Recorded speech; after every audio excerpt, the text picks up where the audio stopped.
بسم اللہ الرحمن الرحیم۔ برادر اسلامی ملکوں پاکستان اور سعودی عرب نے ایک تاریخ ساز باہمی تصویراتی دفاعی معاہدے SMDA پر دستخط کیے ہیں۔ یہ معاہدہ دونوں ممالک کی اپنی سلامتی کو بڑھانے اور دنیا میں سلامتی اور امن کے حصول کے لیے مشترکہ عزم کی عکاسی کرتا ہے۔ اس کا مقصد دونوں ممالک کے درمیان دفاعی تعاون کو فروغ دینا اور کسی بھی جارحیت کے خلاف مشترکہ دفاع اور تحفظ کو مضبوط بنانا ہے۔ معاہدے میں کہا گیا ہے کہ کسی بھی ایک ملک کے خلاف کسی بھی جارحیت کو دونوں ملکوں کے خلاف جارحیت تصور کیا جائے گا۔ پاکستان اور سعودی عرب کے درمیان ہونے والا یہ معاہدہ در حقیقت دونوں ملکوں کے مابین 60 کی دہائی سے جاری دفاعی اشتراک عمل کو باقاعدہ شکل دینے کا ذریعہ ہے، جس سے دونوں برادر ملکوں کے دشمنوں کو یہ باور کرانا مقصود ہے کہ دوحہ بحریہ حملے کے بعد اب مسلمان ملکوں نے اپنے دفاعی امور کو یکجا متحرک کرنے کا عمل شروع کر دیا ہے، جس کا باقاعدہ آغاز اس معاہدے سے ہو گیا ہے اور آنے والے دنوں، ہفتوں اور مہینوں میں دیگر برادر اسلامی ملکوں کے مابین بھی اسی طرح کے دفاعی معاہدے سامنے آئیں گے۔ پاکستان اور سعودی عرب کے مابین دفاعی تعاون کا سلسلہ 6 دہائیوں سے زیادہ پر محیط ہے اور ماضی کی طرح آج بھی سعودی شاہی فوج کے افسران اور جوانوں کی تربیت دونوں ملکوں پاکستان اور سعودی عرب میں پاک فوج کے زیر نگرانی عمل میں آ رہی ہے۔ سعودی عرب میں 2014 سے قائم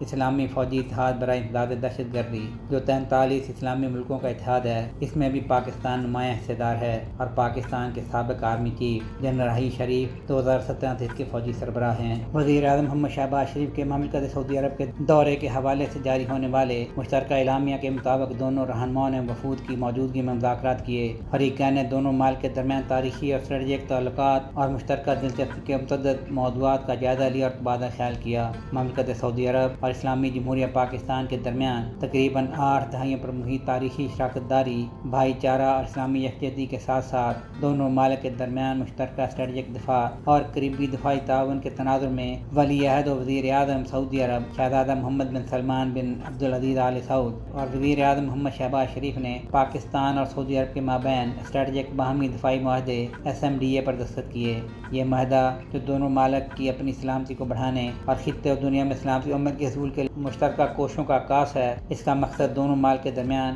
دفاعی تعاون کو فروغ دینا اور کسی بھی جارحیت کے خلاف مشترکہ دفاع و تحفظ کا مضبوط بنانا ہے۔ اس معاہدے کا کلیدی جز یہ ہے کہ کسی بھی ایک ملک کے خلاف جارحیت دونوں ملکوں کے خلاف جارحیت تصور کی جائے گی۔ سہیل شہریار، پاک ترک نیوز۔